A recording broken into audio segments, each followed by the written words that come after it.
الله من شرور أنفسنا ومن سيئات أعمالنا من يهده الله فلا مضل له ومن يضلله فلا هادي له ونشهد أن لا إله إلا الله وحده لا شريك له ونشهد أن سيدنا ومولانا محمدا عبده ورسوله أرسله بالحق بشيرا ونذيرا وداعيا إلى الله بإذنه وسراجا وقمرا منيرا أما بعد فقد قال الله تعالى في كلامه المجيد والفرقانه الحميد فأعوذ بالله من الشيطان الرجيم بسم الله الرحمن الرحيم إن الذين آمنوا وعملوا الصالحات كانت لهم جنات الفردوس نزلا وقال تعالى الذي خلق الموت والحياة ليبلوكم أيكم أحسن عملا وقال رسول الله صلى الله عليه وسلم كن في الدنيا كأنك غريب أو عابر سبيل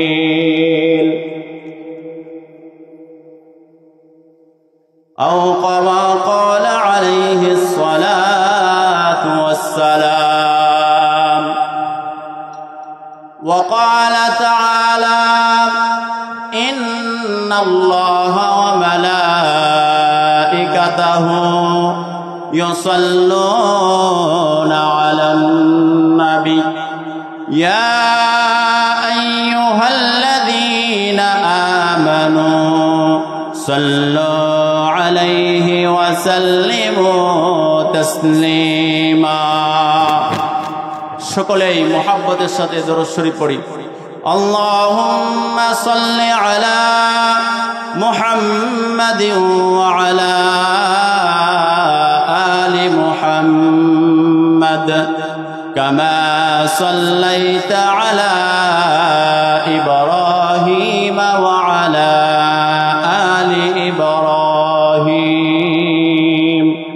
ইন্নাকা হামিদুম مجيد اللهم بارك على محمد وعلى آل محمد كما باركت على إبراهيم وعلى آل إبراهيم إنك حميد مجيد ربي زدني علما ربي زدني علما ربي زدني علما رب اشرح لي صدري ويسر لي أمري واحلل عقدة من لساني يفقه قولي بلغ العلا بكمال كشف الدجى بجماله حسنت جميع خصاله صلوا عليه وآله محمد نے آकर کفر کو مٹھایا کفر کو مٹھا کر صداقت نے بتایا بلغ العلا بکمالہ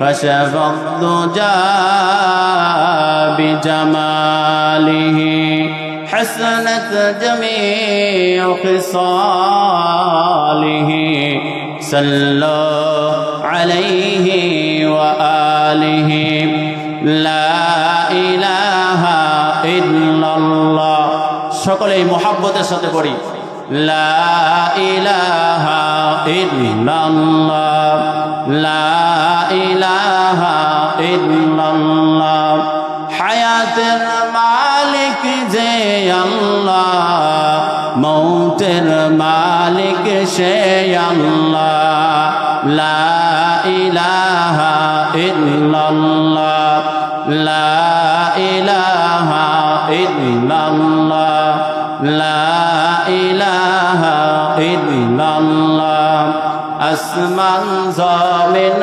গায়রুল্লাহ আসমান জমিন গায়রুল্লাহ দুর্গা দরগা গায়রুল্লাহ দুর্গা দরগা গায়রুল্লাহ বাজার মাজার গায়রুল্লাহ লা ইলাহা ইল্লাল্লাহ লা ইলাহা ইল্লাল্লাহ লা ইলাহা ইল্লাল্লাহ আসিয়া খেলে প্রেমের খেলা আসিয়া খেলে প্রেমের খেলা ফেরাউন দিল তারে কতই জ্বালা ফেরাউন দিল তারে কতই জ্বালা আসিয়া বলে যাব মরে তবু ছাড়িব না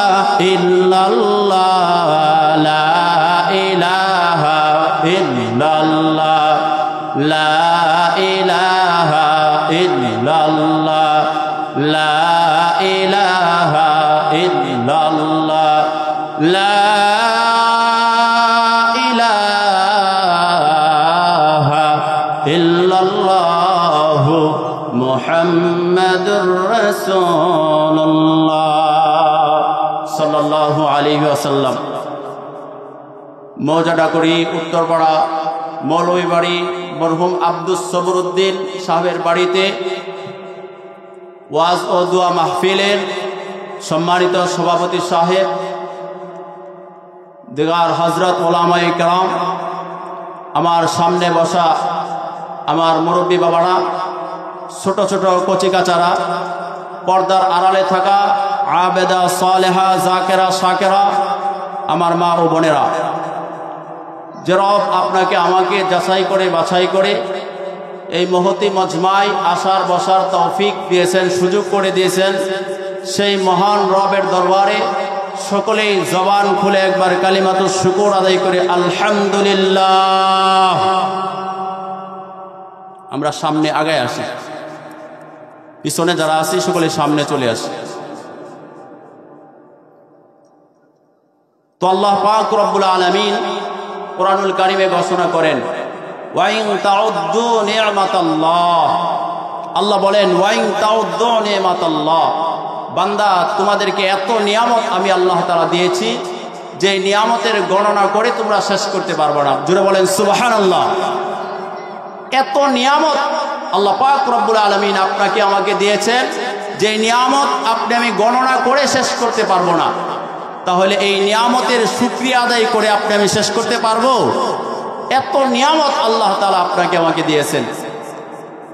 তো আরো শুকর গুজার করি যে আল্লাহ পাক রব্বুল আলামিন আপনাকে আমাকে বিনা দরখাস্তে আখির নবীর শ্রেষ্ঠ উম্মত, দামি উম্মত হওয়ার তৌফিক দিয়েছেন। এই জন্য আবারও জবান খুলে কালিমাতু শুকর আদায় করে আলহামদুলিল্লাহ।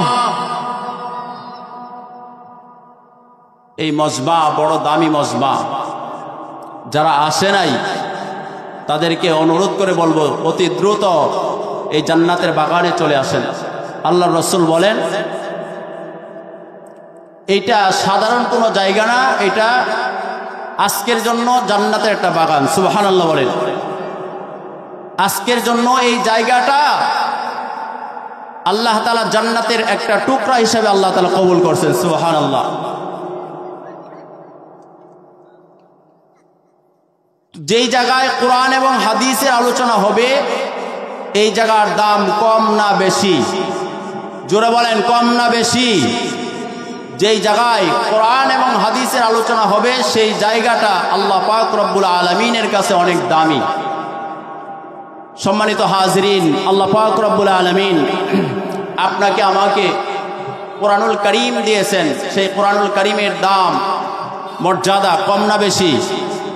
জোরে বলেন, কম না বেশি? কত বেশি? কোরআনুল কারীম আল্লাহ পাক রব্বুল আলামিন আপনাকে আমাকে দিয়েছেন। এই কোরআনুল কারীমের দাম, সম্মান, মর্যাদা কত বেশি? যেই রাত এই কোরআনুল কারীম নাজিল হয়েছে সেই রাতটা আল্লাহ তাআলা দামি করে দিয়েছেন। সুবহানাল্লাহ আওয়াজ দিয়ে বলেন। লাইলাতুল কদরে আল্লাহ তাআলা কোরআনুল কারীমকে নাজিল করেছেন, ওই রাত্র আল্লাহ তাআলা দামি করে দিয়েছেন। বছরের মধ্যে ওই রাত এত দামি একটা রাত। আল্লাহর রাসূল বলেন, আল্লাহ পাক রব্বুল আলামিন বলেন, আল্লাহ পাক রব্বুল আলামিন বলেন এই রাতটা, লাইলাতুল কদর রাতটা 1000 মাসের চেয়েও দামি। সুবহানাল্লাহ আওয়াজ দিয়ে বলেন।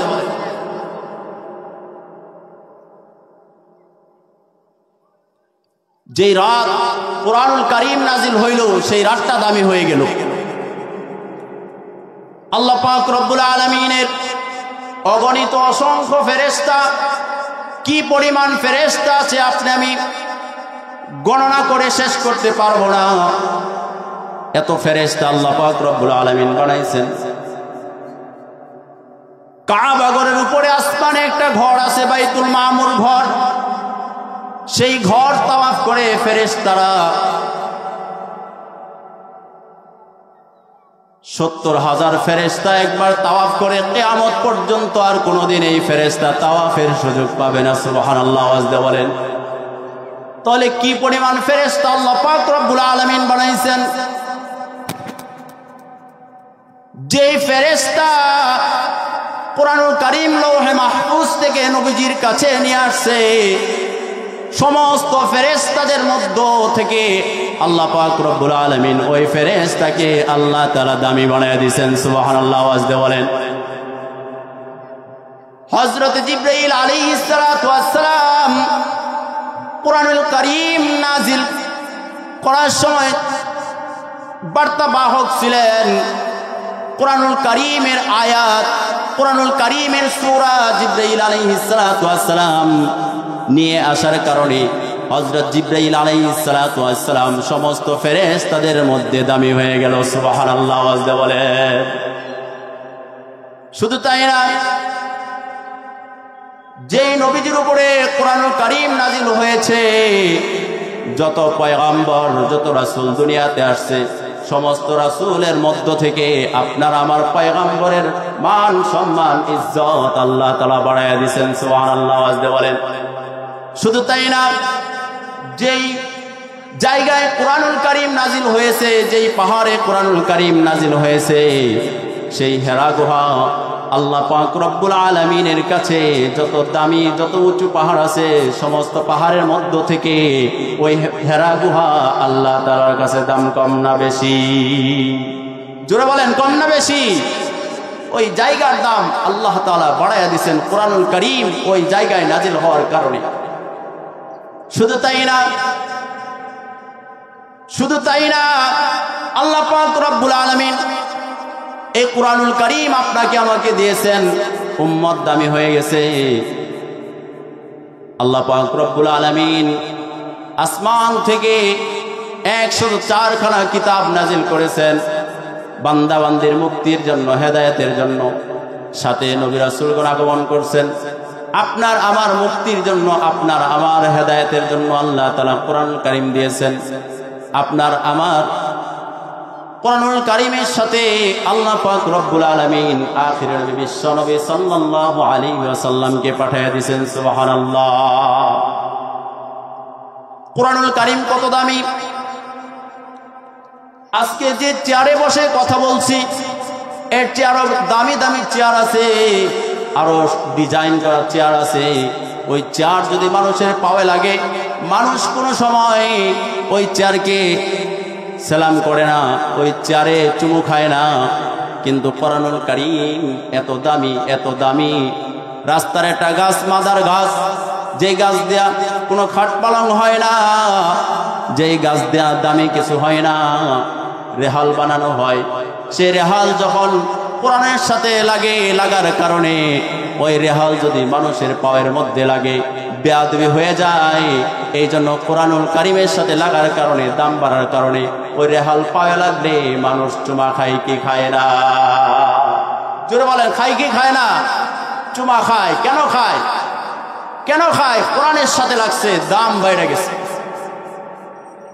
আপনি আমি দামি দামি কাপড় ব্যবহার করি, দামি দামি কাপড় ব্যবহার করি, পায়ের সাথে লাগে, কোনো সময় বেয়াদবি মনে করি না, চুমা খাই না, বুকে জড়ায় নেই না। কিন্তু কোরআনুল কারীম আমরা যে ঢেকে রাখি, একটা গিলাপ দিয়া, একটা গামছা দিয়া কোরআনুল কারীম যে আপনি আমি ঢেকে রাখি, সেই গামছা যদি কোনো সময় মানুষের পায়ের মধ্যে লাগে, সেই কোরআনুল কারীমের সাথে লাগার কারণে গামছাকে মানুষ চুমু খায় কি খায় না? জোরে বলেন, খায় কি খায় না? চুমু খায় মানুষ। কেন? কোরআনের সাথে লাগছে, দাম বেড়ে গেছে। আজকের এই ময়দানে যারা আসছে, কোরআনের মজমায় আসছে, কোরআনের মাহফিলে আসছে, তাদের দাম কম না বেশি? জোরে বলেন, কম না বেশি? আজকে যারা এই মজমায় আসছে, এই মজমায় আসার কারণে, কোরআনের মজমায় আসার কারণে তাদেরও দাম আজকে বেড়ে গেছে। সুবহানাল্লাহ, আওয়াজ দিয়ে বলেন। তো সম্মানিত হাজিরিন, আমি ওই দিকে যাব না। আল্লাহ পাক রব্বুল আলামিন আপনাকে আমাকে দামি করে, ইজ্জত দিয়ে, সম্মান দিয়ে আল্লাহ তাআলা বানাইছেন। আল্লাহ কোরআনুল কারীমে বলেন, ওয়ালাকাদ কাররামনা বনি, আল্লাহ বলেন বনি আদমকে মান, সম্মান, ইজ্জত, মর্যাদা দিয়া, সম্মান দিয়া আমি আল্লাহ তাআলা বানাইলাম। সুবহানাল্লাহ, আওয়াজ দিয়ে বলেন। আল্লাহ তাআলা অন্য আয়াতে বলেন, লাকাদ খালাকনাল ইনসানা ফি আহসানি তাকওয়িম। আল্লাহ বলেন, অবশ্যই মানুষকে আমি সবচেয়ে সুন্দর করে বানাইছি। আসমান দেখো, আসমান সূর্য না, আসমানের চন্দ্র সূর্য দেখো সুন্দর না, তারকারাজি দেখো সুন্দর না, জমিন দেখো জমিন সুন্দর না, জমিনে গাছপালা পশু পাখি দেখো এগুলো সুন্দর না, বনের হরিণ দেখো হরিণ সুন্দর না, ময়না পাখি দেখো ময়না পাখি সুন্দর না। আল্লাহ পাক রব্বুল আলামিন সার্টিফিকেট দিয়েছেন, লাকাদ খালাকনাল ইনসানা ফি আহসানি তাকওয়িম। আল্লাহ বলেন মানুষকে অবশ্যই আমি সবচেয়ে বেশি সুন্দর করে বানাইছি। সুবহানাল্লাহ, আওয়াজ দিয়ে বলেন। আপনাকে আমাকে সম্মান দিয়ে আল্লাহ বানাইলেন, আপনাকে আমাকে আল্লাহ পাক রব্বুল আলামিন সৌন্দর্য দিয়ে বানাইলেন। এত সম্মান, এত সৌন্দর্য, এত ইজ্জত দিয়ে আল্লাহ তাআলা আপনাকে আমাকে বানাইছেন। জাহান্নামে দেওয়ার জন্য বানান নাই। জোরে বলেন, জাহান্নামে দেওয়ার জন্য বানাইছেন? জাহান্নামের জন্য বানান নাই। আল্লাহ পাক রব্বুল আলামিন সূরা মুলুকের মধ্যে আল্লাহ তাআলা বলেন, আল্লাযী খালাকাল মাউতা ওয়াল হায়াতা লিয়াবলুয়াকুম আইয়ুকুম আহসানু আমালা। আল্লাহ তাআলা মানুষ বানাইছেন।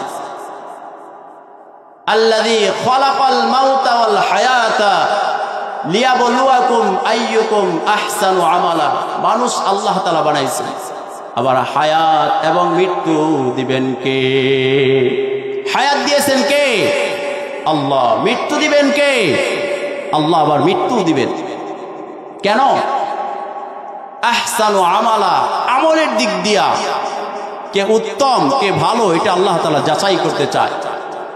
যে আমলের দিক দিয়া ভালো, আল্লাহ পাকের ঘোষণা, যার ঈমান আর আমল ভালো, আল্লাহ পাকের ঘোষণা, বান্দা মরতে দেরি হবে, আল্লাহ জান্নাত দিতে দেরি করবে না। সুবহানাল্লাহ আওয়াজ দিয়ে বলেন। বান্দা মৃত্যুবরণ করার সাথে সাথে ঈমান ভালো থাকার কারণে, আমল ভালো থাকার কারণে আল্লাহ পাক রব্বুল আলামিন ডাক দিয়ে বলেন, কানাত লাহুম জান্নাতুল ফিরদাউসি নুজুলা। আল্লাহ বলেন জান্নাতের মধ্যে সর্বোচ্চ জান্নাত, সবচেয়ে দামি জান্নাত, জান্নাতুল ফেরদাউস বান্দাকে আমি দান করে দেব। সুবহানাল্লাহ বলেন।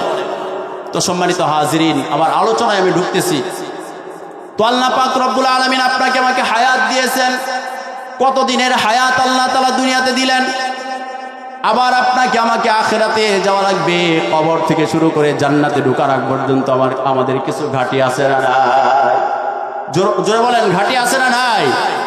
কবর থেকে শুরু করে জান্নাতে যাওয়ার আগ পর্যন্ত আপনার জন্য কিছু ঘাটি অপেক্ষা করতেছে। সেই ঘাটিগুলো পাড়ি দিয়ে আপনাকে আমাকে জান্নাতে যেতে হবে। তো আল্লাহ পাক রব্বুল আলামিন আপনাকে আমাকে যে হায়াত দিয়েছেন, হায়াত কতদিনের আর আখিরাতের হায়াত কতদিনের, আপনার আমার একটু হিসাব মেলানো দরকার, একটু হিসাবটা জানা দরকার আছে না নাই? জোরে বলেন, জানা দরকার আছে না নাই? দুনিয়াতে সংক্ষিপ্ত সময় নিয়ে আমি দুনিয়াতে আসছি। অল্প সময় নিয়ে দুনিয়াতে আমি আসছি। এই অল্প সময়, সংক্ষিপ্ত সময়কে আমি যদি ঈমান আর আমলে সাজাইতে পারি, আল্লাহ পাকের ওয়াদা বান্দাকে জান্নাত দান করবেন। সুবহানাল্লাহ বলেন। আর যদি না সাজাইতে পারি, হাজার হাজার বছর আপনাকে আমাকে ময়দানে মাহশরে আপনাকে আমাকে অপেক্ষা করতে হবে। তারপরে জাহান্নামে আপনাকে আমাকে শাস্তি ভোগ করতে হবে। তো সম্মানিত হাজিরিন, আল্লাহ তাআলা কতদিনের হায়াত আপনাকে আমাকে দুনিয়াতে দিয়েছেন। আমি তো দুনিয়াতে বসবাস করি 50, 60, 70, 80, ঊর্ধ্বে 100 বছর আমি হায়াতে জিন্দেগিতে দুনিয়াতে থাকি। তারপরে মানুষের ইন্তেকাল হয়ে যায়, মৃত্যু চলে আসে। কিন্তু মৃত্যুর পরে রাসূল আকরাম সাল্লাল্লাহু আলাইহি ওয়াসাল্লাম ডাক দিয়ে বলে, বান্দা, যেই ব্যক্তি কিয়ামতের আগের দিন, কিয়ামতের একদিন আগে যে ব্যক্তি মৃত্যুবরণ করবে, তাকেও কবরে 40,000 বছর অপেক্ষা করতে হবে।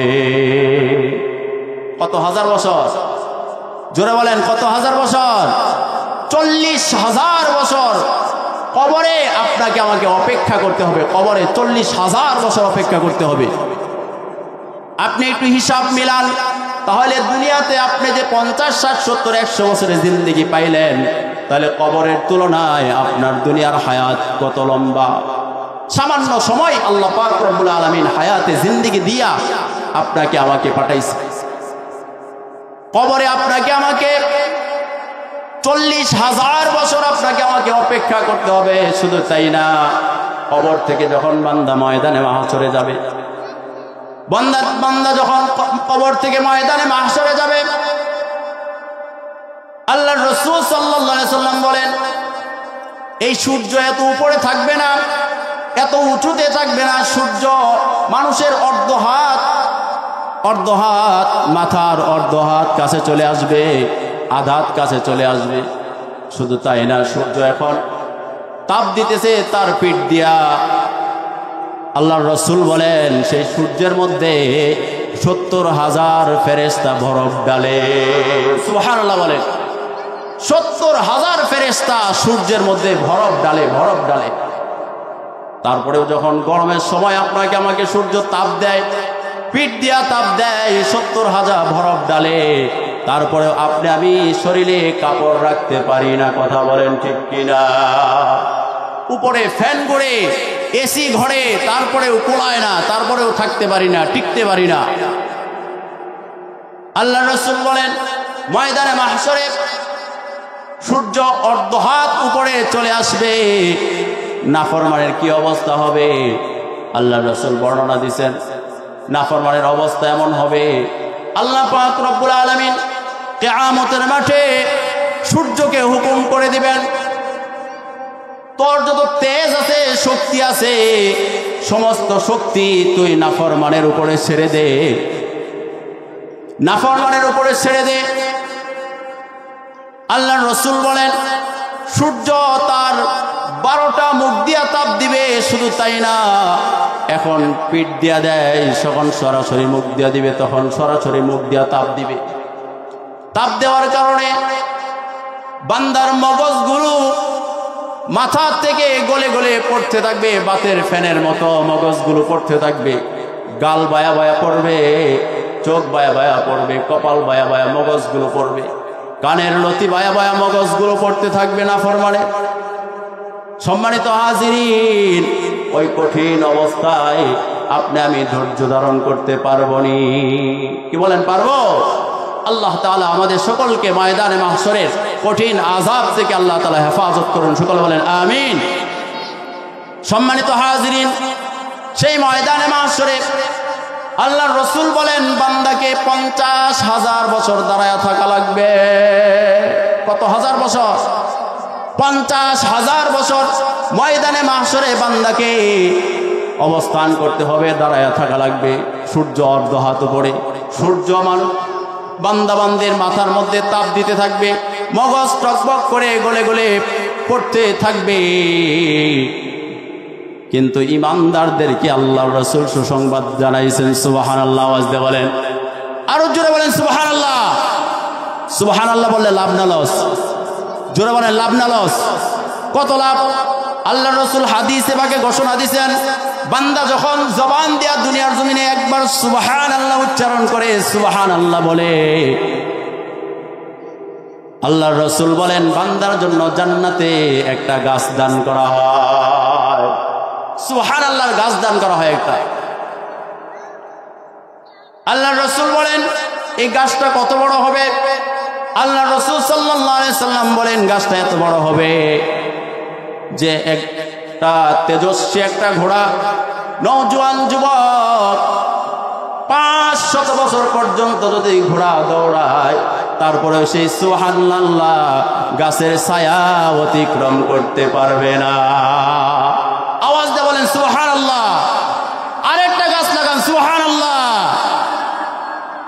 আল্লাহর রাসূল আরো বলেন, যখন বান্দা জবান দিয়া সুবহানাল্লাহর আওয়াজ দেয়, সুবহানাল্লাহ বলে, আল্লাহর রাসূল বলেন বান্দার আমলনামায়, বান্দার অ্যাকাউন্টে 100 গোলাম আজাদ করার সওয়াব দান করা হয়। আরো জোরে বলেন সুবহানাল্লাহ। বান্দা যখন আলহামদুলিল্লাহ বলে, আল্লাহর রাসূল বলে, বান্দার আমলনামায় 100 ঘোড়া সদকা করার দান করার সওয়াব বান্দার আমলনামায় আল্লাহ তাআলা দেয়া দেয়। আল্লাহু আকবার। তো সুবহানাল্লাহ, আলহামদুলিল্লাহ, আল্লাহু আকবার, এগুলো আমরা জবান খুলে ইখলাসের সাথে বলবো তো ইনশাআল্লাহ। তো বলতেছিলাম, নাফরমানদেরকে যখন সূর্য তাপ দিবে তার মগজ টকবক করে গলে গলে বাতের ফ্যানের মতো পড়তে থাকবে। আল্লাহর রাসূল সাল্লাল্লাহু আলাইহি ওয়াসাল্লাম ইমানদার মুমিন নামাজি মুত্তাকিদেরকে সুসংবাদ জানায়া দিয়েছেন, যেই ব্যক্তি নামাজি, নামাজ পড়বে, 5 ওয়াক্ত নামাজ আদায় করবে, আল্লাহর জিকির করবে, লা ইলাহা ইল্লাল্লাহ, লা ইলাহা ইল্লাল্লাহ, লা ইলাহা ইল্লাল্লাহ। যে ব্যক্তি আল্লাহর জিকির করবে, আল্লাহর রাসূল সুসংবাদ জানায়া দিয়েছেন, আল্লাহর রাসূল বলেন ময়দানে মাহশরে সেই কঠিন দিনে, মুসিবতের দিনে আল্লাহ তাআলার আরশে আজিমের ছায়ার নিচে আল্লাহ তাআলা তাকে ছায়া দান করবে। আরো জোরে বলেন সুবহানাল্লাহ। ময়দানে মাহশরে আল্লাহ পাক রব্বুল আলামিন ইমানদার মুমিন মুত্তাকি জাকিরিন জিকির করনেওয়ালাকে আল্লাহ পাক রব্বুল আলামিন আরশে আজিমের নিচে ছায়া দান করবেন। সুবহানাল্লাহ। জিকির কার নামে করবেন? আল্লাহর নামে। কার নামে? আল্লাহর নামে। বিভিন্ন এলাকায় বিভিন্ন জায়গায় শোনা যায় ভণ্ডামি জিকির, ওই জিকির দিয়ে কাজ হবে না। কি বলেন, কাজ হবে?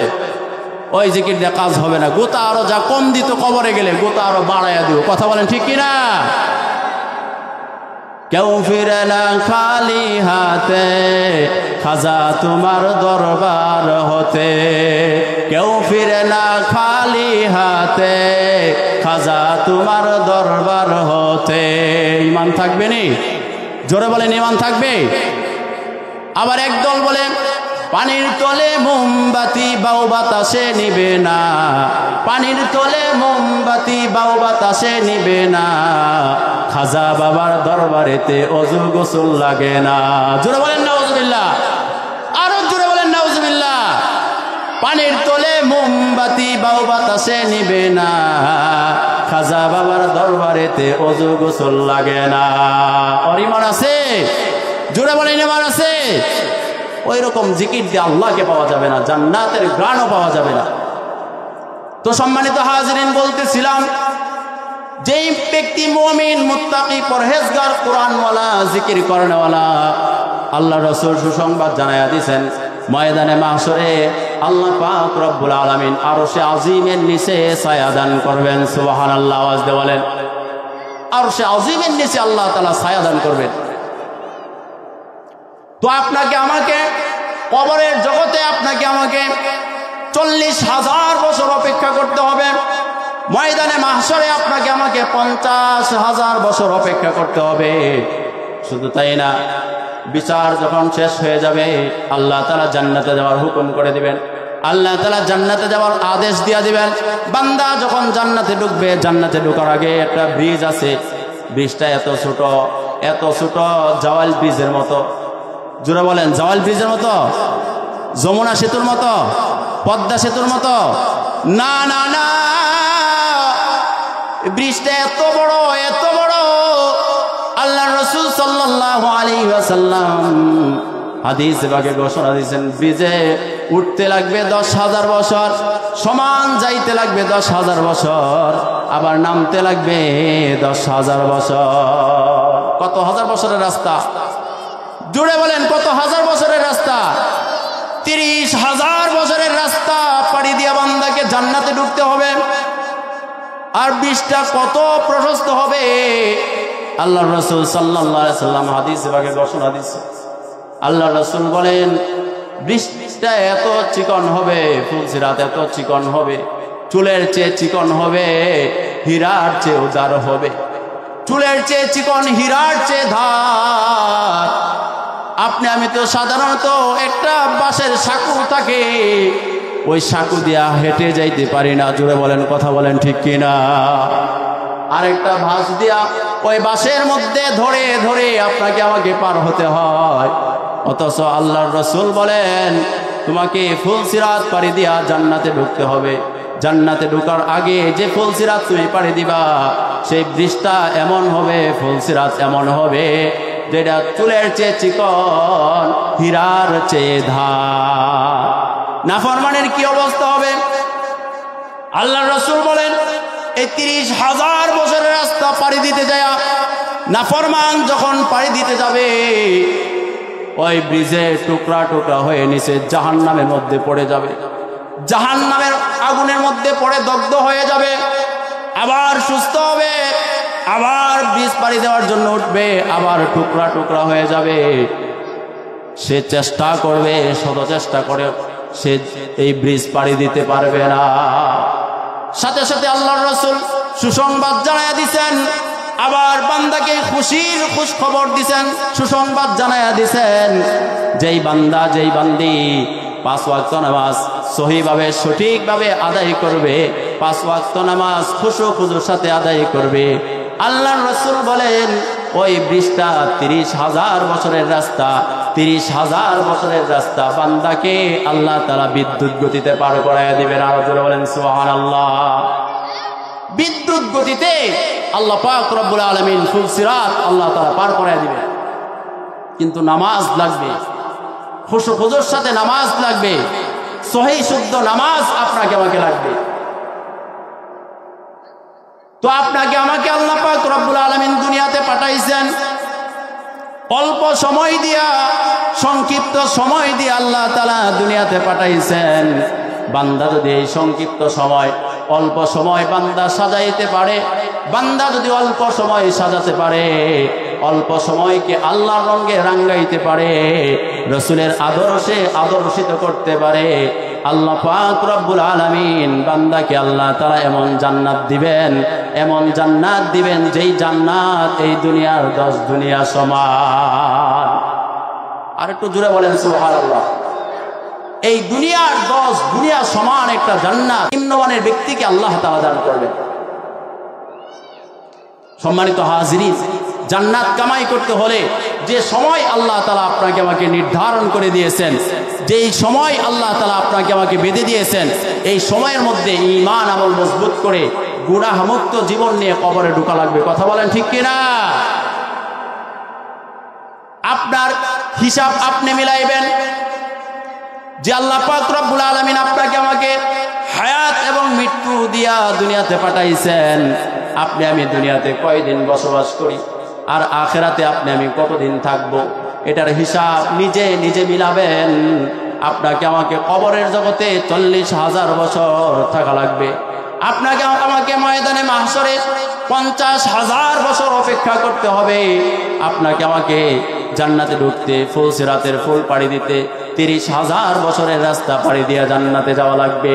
তাহলে হিসাব করেন জান্নাতে ঢোকার আগেই আপনার আমার কত দিন, কত রাত, কত কাল আপনাকে আমাকে অপেক্ষা করতে হবে। ওই তুলনায় আপনি আমি দুনিয়ার হায়াতে জিন্দেগি কয়দিনের জিন্দেগি পাইছি?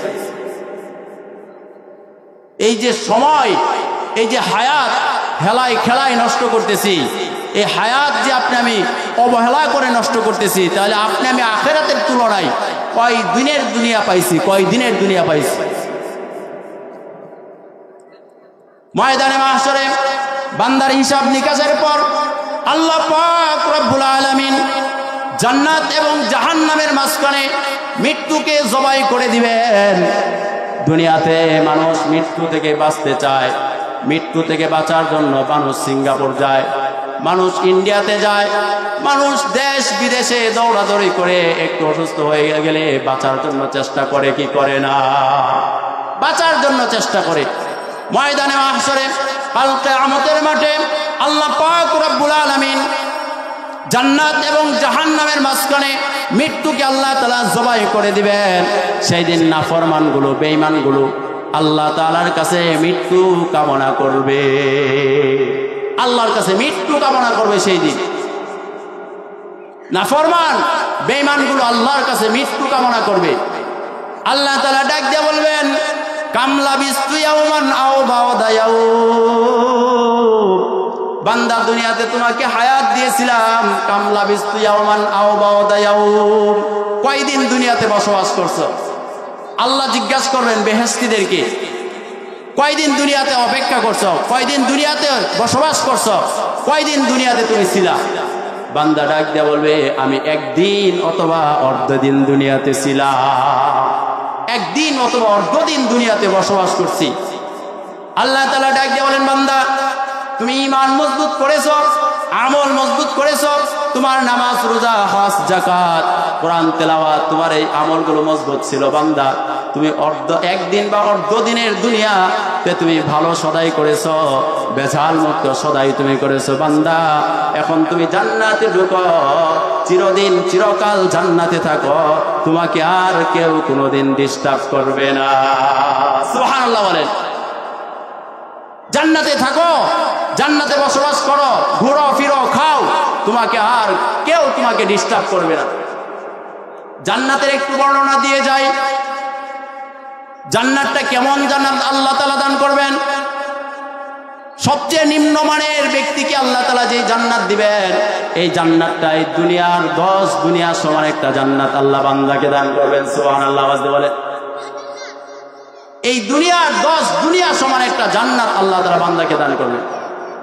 জান্নাতের মধ্যে আল্লাহ তাআলা বান্দাকে 4টা নহর দান করবেন। কয়টা নহর দিবেন? আরো জোরে বলেন, কয়টা নহর দিবেন? 4টা নহর দিবেন।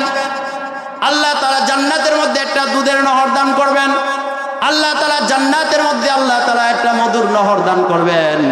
আল্লাহ তাআলা জান্নাতের মধ্যে একটা শরাবের নহর দান করবেন। আল্লাহ তাআলা জান্নাতের মধ্যে একটা স্বচ্ছ মিষ্টি পানির নহর দান করবেন। সুবহানাল্লাহ আওয়াজ দিয়ে বলেন। নহরগুলো কত বড়? হাদিসের মধ্যে আছে পয়গম্বর আরবি সাল্লাল্লাহু আলাইহি ওয়াসাল্লাম হাদিসে পাকে ঘোষণা দিয়েছেন, বান্দাকে এত বিশাল নহর, এত বিশাল দুধের নদী, মধুর নদী, শরাবের নদী, এত বিশাল মিষ্টি পানির নদী বান্দাকে দান করা হবে। বান্দা এক চুমুক দিয়া বান্দা 80 মণ মধু পান করবে। সুবহানাল্লাহ আস্তে বলে। কত মণ মধু পান করবে এক চুমুকে? 80 মণ। 80 মণ মধু এক চুমুকে বান্দা পান করবে। এক চুমুকে 80 মণ মধু বান্দা পান করবে। এক চুমুকে 80 মণ দুধ বান্দা পান করবে। এক চুমুকে বান্দা 80 মণ শরাব পান করবে। দুনিয়াতে মানুষ শরাব খায়া, মদ খায়া মাতলামি করে, অমুকের মাকে গালি দেয়, অমুকের বাবাকে গালি দেয়, অমুকের বিবিকে গালি দেয়। জান্নাতে বান্দা শরাব খাওয়ার পরে মাতলামি করবে না। কথা বলেন ঠিক কিনা? জান্নাতে বান্দা মাতলামি করবে না, মাতলামি পাগলামি করবে না। আল্লাহ পাক রব্বুল আলামিন জান্নাতে বান্দাকে আর কি দিবেন? আল্লাহ রাসূল সাল্লাল্লাহু আলাইহি ওয়াসাল্লাম বর্ণনা দেন, যে বান্দা জান্নাতে ঢুকবে জান্নাতি বান্দার সেবা করার জন্য, জান্নাতি বান্দার খেদমত করার জন্য, এক রিওয়ায়াতে আসছে 10,000 খাদেম নিযুক্ত করে দিবে। আওয়াজ দিয়ে বলেন সুবহানাল্লাহ। 10,000 খাদেম আল্লাহ পাক রব্বুল আলামিন নিযুক্ত করে দিবেন একজন জান্নাতি, জান্নাতির খেদমত সেবা করার জন্য। আরেক বর্ণনায় আসছে, রাসূলুল্লাহ সাল্লাল্লাহু আলাইহি সাল্লাম হাদিসে পাকে ঘোষণা করছেন, যখন বান্দাকে জান্নাত দেওয়া হবে, জান্নাতে বান্দাকে সেবা করার জন্য, বান্দাদের খেদমত করার জন্য 80,000 খাদেম নিযুক্ত করা হবে। জুড়ে বলেন সুবহানাল্লাহ। 80,000 খাদেম বান্দাকে আল্লাহ পাক রব্বুল আলামিন দিবেন বান্দার সেবা শুশ্রূষা করার জন্য, বান্দার খেদমত করার জন্য 80,000 খাদেম বান্দাকে আল্লাহ তাআলা দিবেন। তো সেই জান্নাতে যেতে হলে আপনাকে আমাকে ঈমান মজবুত করা লাগবে। সেই বান্দা সেই জান্নাতে ঢুকতে গেলে আপনার আমার আমল মজবুত লাগবে। আল্লাহ পাক রব্বুল আলামিন এই কথায় কোরআনুল কারীমে ডাক দিয়ে বলেন, ইন্নাল্লাযীনা আমানু ওয়া আমিলুস সালিহাতি কানাত লাহুম জান্নাতুল ফিরদাউসি নুজুলা। নিশ্চয় যে ঈমান গ্রহণ করেছে, ঈমান আনয়ন করেছে, ওয়া আমিলুস সালিহাত এবং নেক কাজ করেছে, ভালো কাজ করেছে, নামাজ, রোজা, হজ, যাকাত, জিকির, আজকার, হালাল হারাম তমিজ করে চলেছে, কানাত লাহুম জান্নাতুল ফিরদাউসি নুজুলা। আল্লাহ বলেন জান্নাতুল ফিরদাউস সবচেয়ে দামি জান্নাত, বড় জান্নাত, সেই জান্নাত আমি রেখে দিলাম আমার মুমিন, মুত্তাকি, ঈমানদার বান্দার মেহমানদারি করার জন্য। সুবহানাল্লাহ আওয়াজ দিয়ে বলেন। বান্দা যদি ঈমান ভালো না থাকে, বান্দার ঈমান যদি মজবুত না থাকে, বান্দাকে কবরে যাওয়ার সাথে সাথে বান্দাকে ধরা পড়তে হবে, কবরে ঢোকার সাথে সাথে ধরা পড়তে হবে। মুনকার নাকির আসবে, প্রশ্ন করবে মান রাব্বুকা, মান রাব্বুকা প্রশ্ন করবে,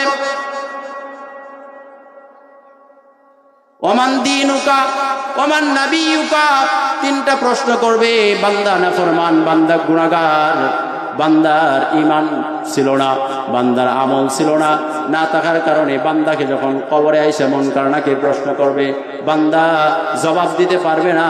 বান্দা জবাব দিবে লা আদরি, লা আদরি, আমি জানি না, আমি জানি না আল্লাহকে, আমি জানি না আমার দিন কি, আমি জানি না আমার ধর্ম কি। আল্লাহ ফেরেশতা যখন প্রশ্ন করবে, সে জবান দিয়ে বলবে লা আদরি, লা আদরি, আমি জানি না, সে বলতে পারবে না।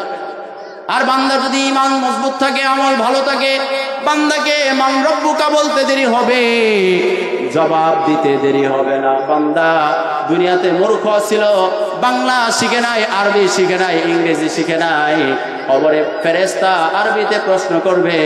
বান্দা ঈমানদার, বান্দার ঈমান ভালো, বান্দার আমল ভালো, আমল মজবুত, বান্দাকে প্রশ্ন করতে দেরি হবে, বান্দা উত্তর দিতে দেরি হবে না। রব্বি আল্লাহ আরবিতে বান্দার জবান দিয়া বের হয়ে আসবে। সুবহানাল্লাহ আওয়াজ দিয়ে বলে। বান্দাকে ফেরেশতা প্রশ্ন করবে ওমান দীনুকা, তোমার ধর্ম কি ছিল? বান্দা ইসলাম ধর্মের প্রত্যেকটা বিধিবিধান, প্রত্যেকটা হুকুম আহকাম মেনে চলছে। ধর্মকে সে বড় ভালোবাসতো, মহাব্বত করত। ধর্মকে মহাব্বত আর ভালোবাসার কারণে ফেরেশতা প্রশ্ন করবে, তোমার ধর্ম কি ছিল? বান্দা জবানে উচ্চারণ করবে দীনিয়াল ইসলাম। আরবিতে সেদিন সে জবাব দিবে, সে উত্তর দিবে, আমার ধর্ম ইসলাম ছিল। বান্দাকে নবী সম্পর্কে প্রশ্ন করবে, নবীজির চেহারা মুবারক সেই দিন ভেসে উঠবে। নবীজির চেহারা মুবারক ইমানদারকে দেখানো হবে, সে দেখে বলতে থাকবে, এটা আমার নবী, এটা আমাদের পয়গম্বর, এটা আমাদের এতিম নবী, মায়ের নবী, উম্মতের কান্নারি নবী জনাবে মুহাম্মদুর রাসূলুল্লাহ সাল্লাল্লাহু আলাইহি ওয়াসাল্লাম। আর বান্দা দুনিয়াতে নামাজ পড়ে নাই। আল্লাহর রাসূল হাদিসে ভাগে ঘোষণা দিয়েছেন, বান্দা কবরে যাওয়ার সাথে সাথে, বান্দা কবরে যাওয়ার সাথে সাথে দুই পাশের মাটি এমন জোরে চাপ দিবে, এমন জোরে চাপ দিবে। হাদিসের মধ্যে আসছে, রাসূল আরবি সাল্লাল্লাহু আলাইহি সাল্লাম বলছেন, বান্দার এক পাজরের হাড়গুলো আরেক পাজরের ভিতরে ঢুকে যাবে। কি বলেন, সহ্য করা যাবে? বান্দা দুনিয়াতে একটু কষ্ট সহ্য করতে পারে না। বান্দা দুনিয়াতে একটু বিপদে পড়লে, একটু বিপদের সম্মুখীন হলে বান্দা অস্থির হয়ে যায়। কবরে যখন বান্দা যাবে, তার সাথে কেউ থাকবে না। অন্ধকার কবরে সাপ বিচ্ছুর গর্তের মধ্যে মাটি এমন জোরে চাপ দিবে, এমন জোরে চাপ দিবে, এক পাজরের হাড়গুলো আরেক পাজরের ভিতরে ঢুকে যাবে। মাটি সেই দিন ওই বান্দাকে বলতে থাকে, বান্দা দুনিয়াতে তুই বড় দম্ভ করে, অহংকার করে তুই দুনিয়াতে চলাফেরা করতে, আমি আল্লাহর কাছে অনেক ফরিয়াদ করেছি, আল্লাহর কাছে অনেক চাইছি, আল্লাহ এই নাফরমানকে গিলে ফেলি, এই নাফরমানকে খেয়ে ফেলি, গ্রাস করে নেই, আল্লাহ অনুমতি দেও। আল্লাহ তাআলা অনুমতি দেয় নাই। বান্দা যদি কোনো সময় তওবা করে, বান্দা যদি আল্লাহর দিকে ফিরে আসে, আল্লাহর দিকে মুতাওয়াজ্জু হয়, আল্লাহর হুকুমের দিকে মুতাওয়াজ্জু হয়, এই অপেক্ষায় আল্লাহ তাআলা বান্দাকে গ্রাস করার জন্য জমিনকে অনুমতি দেয় না। সেই দিন মাটি বলবে, আল্লাহর কাছে অনেক আবদার করছি, অনেক ফরিয়াদ করছি, আল্লাহ দেয় নাই। আজকে আমার ভিতরে তুই আসছস, দেখ আজকে আমার মজা চাক, আমার মজা দেখ কেমন নেক। শুধু তাই না, যেই বান্দা নামাজকে নষ্ট করতেছে, নামাজকে ফৌত করতেছে, নামাজ নষ্ট করে যে বান্দা কবরে ঢুকবে, আল্লাহর রাসূল সাল্লাল্লাহু আলাইহি ওয়াসাল্লাম হাদিসে বাকে ঘোষণা দিয়েছেন, বান্দা যখন কবরে ঢুকবে, ঢোকার সাথে সাথে তার জন্য সাপ নিযুক্ত থাকবে। সাপ নিযুক্ত থাকবে, যেই সাপের ধ্বংস, যেই সাপের কামড় আপনি আমি সহ্য করতে পারবো না। সেই কবরে একটা সাপ যদি, আখিরাতের একটা সাপ যদি দুনিয়ার জমিনে একটা শ্বাস দেয়, সারা দুনিয়া তামা হয়ে যাবে, সারা দুনিয়া অচল হয়ে যাবে, উদ্ভিদ গজাবে না, গাছ থাকবে না, ফসল থাকবে না, সমস্ত কিছু মরে সাফ হয়ে যাবে। তো সম্মানিত হাজিরিন, কবরে বান্দা যখন ঢুকবে, বান্দা ফজরের নামাজ পড়ে নাই, তাকে ফজর থেকে জোহর পর্যন্ত দংশন করা হবে। দংশন করতে করতে জোহর থেকে আসর, আসর থেকে মাগরিব, মাগরিব থেকে এশা, এশা থেকে আবার ফজর। বান্দা নামাজ পড়ে নাই, সাপ তাকে দংশন করতে থাকবে কবরের মধ্যে। আজকে এখানে এই মুহূর্তে যদি একটা ধুরা সাপ চলে আসে, আপনি আমি কেউ থাকবো না, কি বলেন, থাকবো না, দৌড়াইয়া পালাবো। কিন্তু কবরের মধ্যে আল্লাহর রাসূল বলেন ৯৯টা সাপ একজন বেনামাজির জন্য নিযুক্ত করা আছে। ৯৯টা সাপ বান্দাকে দংশন করবে। বান্দার মুখ দিয়া ঢুকবে, বান্দার কান দিয়া সাপ ঢুকবে, বান্দার নাক দিয়া সাপ ঢুকবে, বান্দাকে পুরা শরীর বান্দার পেঁচায় আনিবে, পুরা শরীর বান্দার পেঁচায় আনিবে। সেখানে দেখার মতো আপনার আমার কেউ থাকবে না। কথা বলেন ঠিক কিনা? আপনার আমার নামাজের পুঁজি বানানো দরকার আছে না নাই? সেই কবরে আপনাকে আমাকে যাওয়া লাগবে। সেই কবরে যাওয়ার পরে যদি বান্দার ঈমান থাকে, আমল থাকে, নামাজ থাকে, আল্লাহর রাসূল বলেন বান্দার জন্য, আল্লাহর রাসূল বলেন ফেরেশতাদেরকে হুকুম দেওয়া হবে, বান্দার বড় কষ্ট করে, শীতের মধ্যে কষ্ট করে নামাজ পড়েছে, বান্দা দুনিয়াতে কষ্ট করে আমাকে রাজি আর খুশি করেছে, বান্দা কবরে আসছে, বান্দার জন্য এই সংকীর্ণ কবর, এই সংকীর্ণ কবরটা ফেরেশতারা তোমরা প্রশস্ত করে দাও। সুবহানাল্লাহ। আল্লাহর রাসূল বলেন কত প্রশস্ত করা হবে? বান্দার দৃষ্টি যেই পরিমাণ যাবে সেই পর্যন্ত কবরকে প্রশস্ত করে দেওয়া হবে। সুবহানাল্লাহ বলেন। শুধু তাই না, আল্লাহর রাসূল আরো সুসংবাদ দিয়েছেন, বান্দাকে যখন কবরে, ইমানদার মুমিন মুত্তাকি নামাজি বান্দাকে যখন কবরে রাখা হবে, আল্লাহ পাক রব্বুল আলামিন ডাক দিয়ে বলবেন, দুনিয়ার মানুষ সাধারণ কাপড় দিয়া 3টা কাপড় বা মেয়েদেরকে 5টা কাপড় দিয়া পেঁচায়া এই কবরে রাইখে গেছে, এই 3 আর 4 5 কাপড়ে আমি খুশি না, জান্নাত থেকে পোশাক আইনা আমার বান্দা বান্দিকে পড়ায়া দাও। সুবহানাল্লাহ। বাড়িতে বলেন আর একটু জোরে বলেন সুবহানাল্লাহ। আল্লাহ পাক রব্বুল আলামিন মুমিন মুত্তাকি নামাজি বান্দা বান্দির জন্য আল্লাহ তাআলা মৃত্যুর পরে কবরের মধ্যে জান্নাতের পোশাকের ব্যবস্থা করে দিবেন। কে? আরো জোরে কে? আল্লাহ।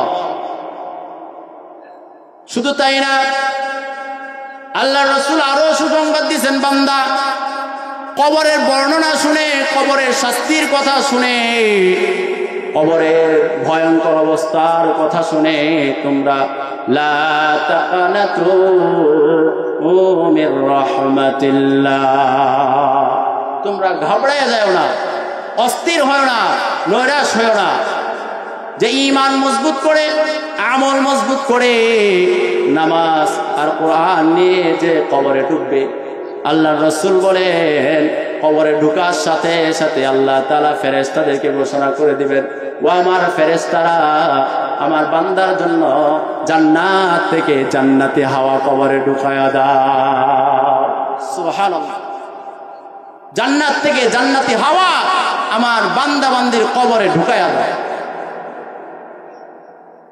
যেই কবরে আপনি আমি কত মানুষকে দাফন করলাম, কত মানুষকে কবরের মধ্যে রাখলাম, কোনদিন একটা দরজা জানালা রাখি নাই, একটা ছিদ্র রাখি নাই, যে এই কবরের মধ্যে আমার আদরের, আমার কলিজার টুকরা বাবাকে রাখলাম, এই কবরের মধ্যে আমার কলিজার টুকরা সন্তানকে রাখলাম, এই কবরের মধ্যে আমার আদরের বিবিকে রাখলাম, এই কবরের মধ্যে আমার দাদা দাদিকে রাখলাম, যাদেরকে আমি মহব্বত করতাম তারাও আমাকে কলিজা দিয়া মহব্বত করত। আজকে তাদেরকে মাটি চাপা দিয়া যাইতেছি, তাদের জন্য একটু দরজা জানালা না করলে একটু ছিদ্র রেখে যায়, এই ছিদ্র দিয়া যেন অক্সিজেন ঢুকতে পারে। কেউ করে এরকম? জোরে বলেন করে? আহা, কবরে আলো বাতাস ঢুকবে তো দূরের কথা, পাড়ায়া পাড়ায়া বাঁশ দিয়া গুতায়া গুতায়া মাটি দিয়া তারপরে চলে আসে। আপনি আমি যখন অন্ধকার কবরে যাব, আপনার আমার সাথে এই আচরণ হবে। কথা বলেন ঠিক কিনা? আপনার আমার সাথে এই আচরণ হবে না? কবরে যাওয়া লাগবে না? কি বলেন? কবরে যাওয়া লাগবে না? কবরে আপনাকে আমাকে যেতেই হবে। আল্লাহ তাআলা ঘোষণা দিয়েছেন, আপনার আমার পরিচিত আয়াত, আল্লাহ পাক রব্বুল আলামিন বলেন, মিনহা খালাকনাকুম ওয়া ফিহা নুঈদুকুম ওয়া মিনহা নুখরিজুকুম তারাতান উখরা। মাটি থেকে আপনাকে আমাকে বানানো হয়েছে, এই মাটির মধ্যে আল্লাহ তাআলা দাফন করবেন, আবার এই মাটি থেকে আপনাকে আমাকে উঠাবেন। কথা বলেন ঠিক কিনা? আল্লাহর কথা। আল্লাহ বলেন যে বান্দা তোমাকে মাটি থেকে বানাইলাম, এই মাটির মধ্যে দাফন করা হবে, এই মাটি থেকে আবার উঠানো হবে ময়দানে মাহশরে। কি বলেন? আল্লাহর ক্ষমতা আছে না নাই? শুধু উঠাবে তা না, আল্লাহ সূরা ইয়াসিনের 65 নম্বর আয়াতে আল্লাহ তাআলা ডাক দিয়ে বলেন, আল ইয়াউমা নাখতিমু আলা আফওয়াহিহিম ওয়া তুকাল্লিমুনা আইদিহিম ওয়া তাশহাদু আরজুলুহুম বিমা কানু ইয়াকসিবুন। আল্লাহ তাআলা ডাক দিয়ে বলেন, শুধু মাটি থেকে বানাইলেন, মাটির মধ্যে নিয়ে যাবেন, আবার মাটি থেকে উঠাবেন সুলতানা। ময়দানে মাহশরে আপনার আমার প্রত্যেকটা অঙ্গ প্রত্যঙ্গ আপনার আমার বিরুদ্ধে কথা বলবে। কথা বলেন ঠিক কিনা? প্রত্যেকটা অঙ্গ প্রত্যঙ্গ আপনার আমার বিরুদ্ধে চলে যাবে। বান্দাকে আল্লাহ তাআলা জিজ্ঞাসা করবে, বান্দা দুনিয়াতে তুমি সুদ খাইছো, ঘুষ খাইছো? বান্দা দুনিয়াতে তুমি জিনা করছো? বান্দা তুমি দুনিয়াতে অপরাধ করছো, অন্যায় করছো, গুনাহ করছো? বান্দা দুনিয়াতে যেমন মিথ্যা বলে, দুনিয়াতে যেমন অস্বীকার করে, আল্লাহর সামনে দাঁড়ায়া বান্দাগুলো আল্লাহর সামনে দাঁড়ায়া বলবে যে আল্লাহ আমি গুনাহ করি নাই, আমি অপরাধ করি নাই, আমি অন্যায় করি নাই। আল্লাহর সামনে দাঁড়ায়া বান্দা বলবে যে আল্লাহ আমি গুনাহ করি নাই, আমি অন্যায় করি নাই, আমি আল্লাহ কিছু অপরাধ জুলুম করি নাই। আল্লাহ পাক রব্বুল আলামিন সূরা ইয়াসিনে ডাক দিয়ে বলেন, আল ইয়াউমা নাখতিমু আলা আফওয়াহিহিম ওয়া তুকাল্লিমুনা আইদিহিম ওয়া তাশহাদু আরজুলুহুম বিমা কানু ইয়াকসিবুন। সেই দিন তার অঙ্গ প্রত্যঙ্গগুলো, তার হাত, তার জবান, তার চোখ, কান, নাক, মুখ, তার পা, অঙ্গ প্রত্যঙ্গগুলো আল্লাহর সামনে বলবে, আল্লাহর আদালতে সাক্ষী দিবে। আল্লাহর আদালতে বলবে যে আল্লাহ আমার দিয়ে এই গুনাহ করাইছে, আল্লাহ আমার দিয়ে ওই গুনাহ করাইছে। বান্দা তখনও বিশ্বাস করবে না।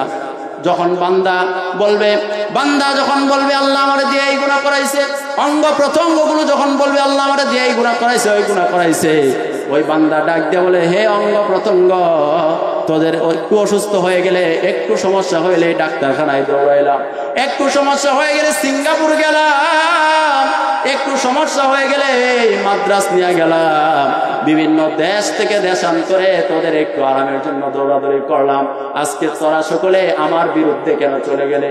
অঙ্গ প্রত্যঙ্গগুলো জবান দিবে, জবান থেকে বের হয়ে আসবে, আনতাকানাল্লাহ। আমরা তো বলি না, আমাদেরকে দেয়া বলাইতেছে কে? আল্লাহ। আল্লাহ বলাইতেছে, আল্লাহ বলাইতেছে। আপনাকে আমাকে কবর থেকে ময়দানে মাহশরে যাওয়ার পরে আল্লাহ পাক রব্বুল আলামিন আপনার আমার প্রত্যেকটা অঙ্গ প্রত্যঙ্গ আপনার আমার বিরুদ্ধে সাক্ষী দিবে। বিশ্বাস হয়? জোরে বলেন, বিশ্বাস হয়? আল্লাহু আকবার। বিশ্বাস আপনাকে করতেই হবে। কেন করবেন? একটা যুক্তি আপনাদেরকে দেখাই। আপনার এই মাথার তালু থেকে পায়ের পাতা পর্যন্ত অঙ্গ প্রত্যঙ্গগুলো চলে, পা চলে, হাত চলে, চোখ মাঝে মধ্যে আপনার এই যে পাতি মারতেছে, ফ্লাশ মারতেছে, জবান দিয়ে কথা বলতেছেন, আপনার প্রত্যেকটা অঙ্গ প্রত্যঙ্গ নড়াচড়া করে। এর পিছনে একটা কারণ আছে না নাই? জোরে বলেন, আছে না নাই? এর পিছনে একটা কারণ আছে। কি কারণ? আল্লাহ পাক রব্বুল আলামিন আপনার আমার এই বডির মধ্যে, এই শরীরের মধ্যে একটা রূহ দিয়েছেন। কথা বলেন ঠিক কিনা? একটা রূহ আল্লাহ তাআলা আপনাকে আমাকে দিয়েছেন। কথা বলেন ঠিক কিনা? একটা রূহ আল্লাহ তাআলা দিয়েছেন, আত্মা আল্লাহ তাআলা আপনাকে আমাকে দিয়েছেন। এই রূহ, এই আত্মা কোনো ডাক্তার, কোনো বিজ্ঞানী, কোনো ব্যারিস্টার, কোনো মুসল্লি দেখছেনি? জোরে বলেন, দেখছে? রূহ, আত্মা, এটা কেমন? এটার কালার কেমন? এটার রং কেমন? কেউ দেখছে? জোরে বলেন, দেখছে? দেখে নাই। বিশ্বাস আছে না নাই? জোরে বলেন, বিশ্বাস আছে না নাই? আপনার আমার দেহের ভিতরে, শরীরের ভিতরে, বডির ভিতরে একটা রূহ আছে। জোরে বলেন, সকলের বিশ্বাস আছে না নাই? আপনার আমার সকলের বিশ্বাস, দেহের ভিতরে, বডির ভিতরে একটা রূহ আছে, আত্মা আছে। দেখি নাই কিন্তু বিশ্বাস করি। এই রূহ আছে, বিশ্বাস যেমন করি, কবর সত্য আপনাকে আমাকে এরকম বিশ্বাস করতে হবে। হাসর আপনাকে আমাকে সত্য বিশ্বাস করতে হবে। ফুলসিরাত আছে, আপনাকে আমাকে বিশ্বাস করতে হবে। জান্নাত আছে, আপনাকে আমাকে বিশ্বাস করতে হবে। জাহান্নাম আছে, আপনাকে আমাকে বিশ্বাস করতে হবে। কথা বলেন ঠিক কিনা? আর যদি কেউ বলে যাকে দেখি না দুই নয়নে তাকে বিশ্বাস করি কেমনে। জোরে বলেন নাউজুবিল্লাহ। যাকে দেখি না দুই নয়নে তাকে বিশ্বাস করি কেমনে। আমরা একটু হরকত দিয়ে একটু সামনে আগায় আসি, একটু সামনে আগায় আসি, পিছনে জায়গা হচ্ছে না, একটু আগায় আসি। আগায় আসলে আল্লাহ তাআলা জান্নাত আপনার জন্য আগায় দিবে। যে আগায় আসবে জান্নাত তার জন্য আল্লাহ তাআলা আগায় দিবে। সকলে জিকিরের সাথে লা ইলাহা ইল্লাল্লাহ, লা ইলাহা ইল্লাল্লাহ, লা ইলাহা ইল্লাল্লাহ, লা ইলাহা ইল্লাল্লাহ,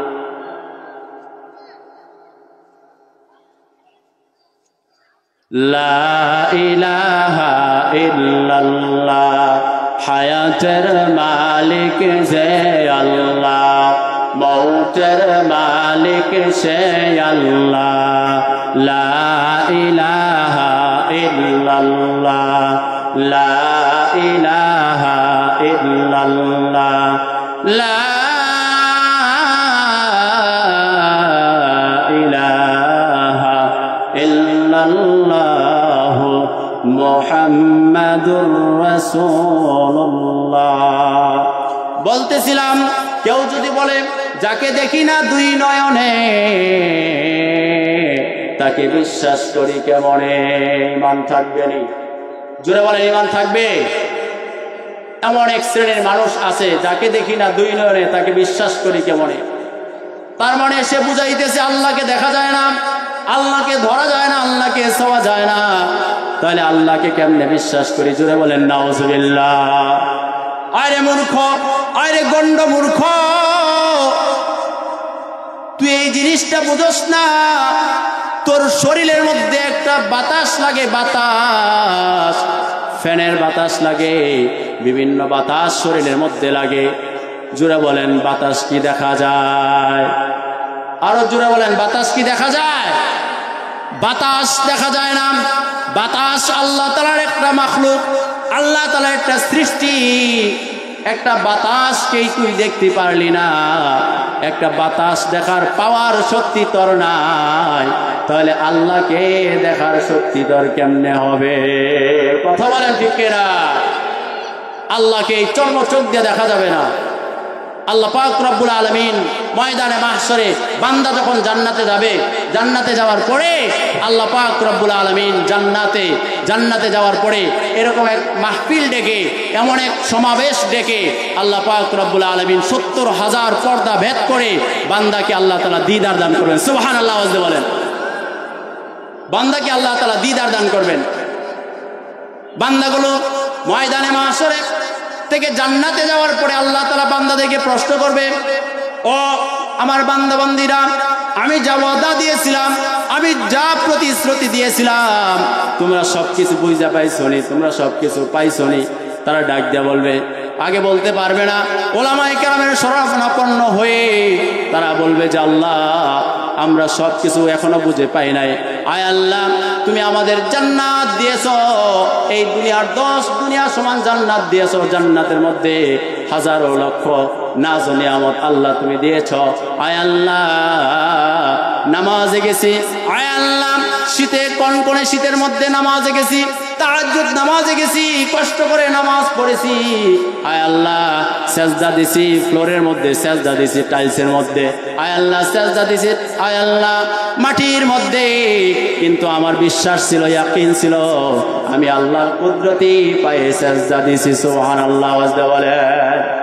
আয় আল্লাহ আমার বিশ্বাস, আমার ইয়াকিন ছিল, আয় আল্লাহ তোমার কুদরতি পায়ে সেজদা দিছি, কিন্তু তোমাকে দুনিয়াতে দেখি নাই। আয় আল্লাহ আজকে জান্নাতে আসছি, আয় আল্লাহ তুমি আমাদের দিদার দান করো। সুবহানাল্লাহ। আল্লাহর এক শ্রেণীর পাগল, আল্লাহর এক শ্রেণীর মাহবুব প্রিয় বান্দা এমন আছে, তারা ডাক দিয়ে বলবে, জান্নাত ও দুজখ সে ইয়া রব কিয়া করো, জান্নাত ও দুজখ সে ইয়া রব কিয়া করো, আরজু হে মাই তুঝে দেখা করো। সুবহানাল্লাহ। বান্দার কিছু বান্দা এমন আছে তারা আল্লাহকে ডাক দিয়ে বলবে, আল্লাহ জান্নাত ও দুজখ সে ইয়া রব কিয়া করো, জান্নাত দিয়ে কি করব, জাহান্নাম দিয়ে কি করব, আর জুহে মাই তুঝে দেখা করো। সুবহানাল্লাহ। বলবে আল্লাহ জান্নাত চাই না, জাহান্নাম চাই না, আয় আল্লাহ আমার আবেদন, আমার আরজু আল্লাহ তোমার দিদার চাই, আয় আল্লাহ তোমাকে দেখতে চাই। তখন আল্লাহ পাক রব্বুল আলামিন ৭০,০০০ পর্দা, নূরের পর্দা ভেদ করে আল্লাহ তাআলা বান্দাকে দিদার দান করবেন। সুবহানাল্লাহ। দিদার দান করবেন। আল্লাহ তাআলার তাজাল্লি দেখে, আল্লাহর চেহারা দেখে বান্দা বান্দিগুলো বেহুশ হয়ে যাবে। সুবহানাল্লাহ বলে। জান্নাতের মধ্যে আল্লাহর চেহারা, আল্লাহর তাজাল্লি দেখে বান্দা বান্দি বেহুশ হয়ে যাবে। আর তুমি দুনিয়াতে চর্ম চোখ দিয়ে আল্লাহকে দেখতে চাও, তুমি দুনিয়ার চর্ম চোখ দিয়ে আল্লাহকে দেখতে চাও, সম্ভব না। কথা বলেন ঠিক কিনা? আল্লাহর সৃষ্টির দিকে তাকাও, আল্লাহর এই কায়নাতের দিকে তাকাও, এই ডেকোরেশনের দিকে তাকাও, আল্লাহকে পাওয়া যাবে। জোরে বলেন, কথা বলেন ঠিক কিনা? আল্লাহ পাক রব্বুল আলামিন এই কায়নাত সাজাইছেন, এই নিজাম আল্লাহ তাআলা সাজাইছেন, এই নিজামের দিকে তাকাইলেই তো আল্লাহকে পাওয়া যায়। আপনি আমি একটা বাড়িতে ঘর দিলে খুঁটি লাগে কি লাগে না? জুড়ে বলেন, খুঁটি লাগে কি লাগে না? একটা ঘর দিলে খুঁটি না দিলে ঘর থাকে না। অথচ আল্লাহ পাক রব্বুল আলামিন এই বিশাল আসমান আপনার আমার মাথার উপরে ছাদ বানায়া ঝুলায়া রাখছে। কয়টা খুঁটি আছে? জুড়ে বলেন, কয়টা খুঁটি আছে? আল্লাহু আকবার। তুমি এটা দেখো না, তুমি এটা দেখো না, তুমি নাস্তিক, তুমি বেঈমান, তুমি এটা দেখো না যে আল্লাহর এই কুদরত, আল্লাহ আসমান খুঁটি বিহীন, এই আসমান আল্লাহ তাআলা ঝুলাইয়া রাখছে। ঝুলন্ত আল্লাহ বিহামদি। বান্দা তুমি এই জমিনের মধ্যে চলাফেরা করো, তুমি জমিন দেখো না, এই জমিনটা পানির মধ্যে ভাসমান। সুবহানাল্লাহ বলে। এই জমিন পানির মধ্যে ভাসমান, পানির মধ্যে ভাসমান। জমিন বানানোর পরে জমিন নড়াচড়া করে, জমিন স্থির থাকে না।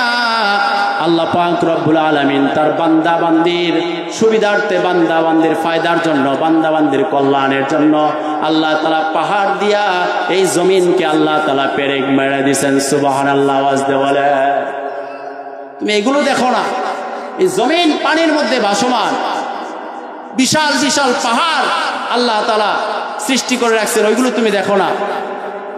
তোমার আল্লাহ দেখার স্বাদ জাগছে, তোমার আল্লাহ দেখার স্বাদ জাগছে। জোরে বলেন, ঈমান থাকবে?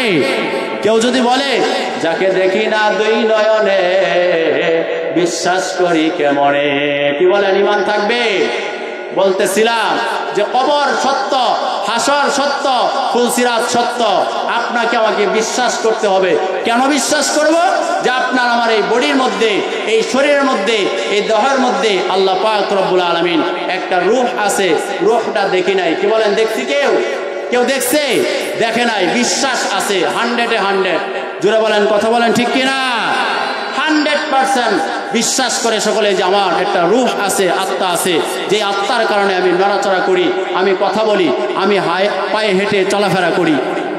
তো আমার এই রূহ সম্পর্কে আমার যেমন ধারণা, আখিরাত সম্পর্কে ঠিক ওইরকম ধারণা লাগবে কি লাগবে না? আখিরাত সম্পর্কে আমার ওইরকম ধারণা দরকার। সম্মানিত হাজিরিন, আরেকটা যুক্তি আপনাদেরকে দেখাই। আল্লাহ পাক রব্বুল আলামিন বান্দাকে জান্নাত দিবে।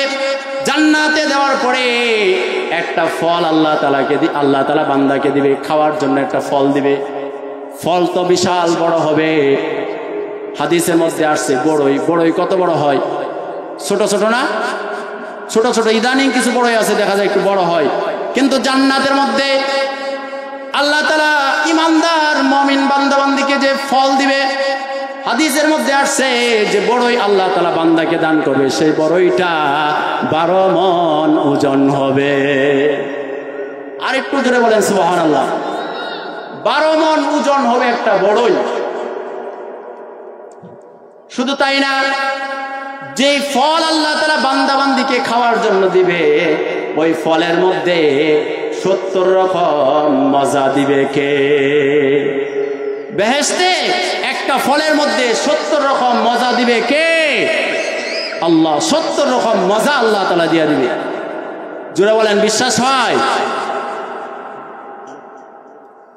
বিশ্বাস হয়? সম্মানিত হাজিরিন, আপনার একটা অঙ্গের দিকে তাকান, আপনার এই জিহ্বার দিকে আপনি খেয়াল করেন, জিহ্বার দিকে তাকান। আপনি যখন গরু গোশত দেন, জিহ্বা কয়ে দেয় এটা গরু গোশত। আপনি যখন দেশি মুরগি দেন, জিহ্বা বলে দেশি মুরগি। আপনি যখন পোল্ট্রি মুরগি দেন, জিহ্বা বলে পোল্ট্রি মুরগি। আপনি যখন এই জিহ্বার মধ্যে ইলিশ দেন, বলে জিহ্বা বলে দেয় ইলিশ। এটা পেটি, এটা মাথা, এটা লেঞ্জা, জিহ্বা বলে কি বলে না?